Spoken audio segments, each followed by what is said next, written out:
Kriste nalungkot sa nalaman niya, anong ang dahilan, yan ang ating pag-uusapan ngayon.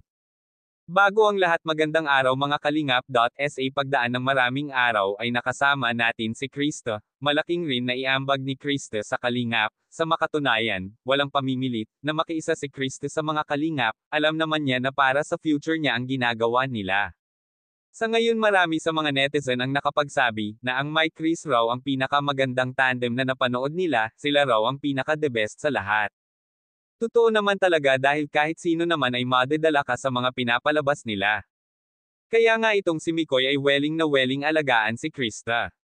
Sa ibang episode ay nakita natin kung paano mag-alala si Mikoy kay Krista, kapag may mga sakuna na nababalitaan biglaan, mas hindi komportable kay Mikoy na hindi niya kamustahin o makita si Krista at ang pamilya nito. Kita natin ang pagiging sinseridad na tao ni Mikoy. Subalit hindi natin maiiwasan ang pagkagusto o paghanga sa tao. Posibleng isa sa kanila ay may nabuong paghanga, ang hindi natin alam kung sino sa kanilang dalawa. Kung may napapansin man tayo ay wag na nating pag-isipan ng masama, dahil wala naman tayong katunayan, na totoo ang mga sinasabi ng iba. Alam naman ng Mike Kris kung paano nila limitahan ang kanilang relasyon at isang tungkulin lamang na dapat nilang gampanan ang kanilang ginagawa.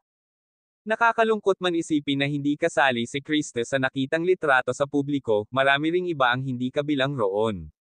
Hindi alam natin ang magiging kapalaran ni Krista, malay natin balang araw mas higit pa sa inaasahan niya ang mangyari o makamit niya sa buhay.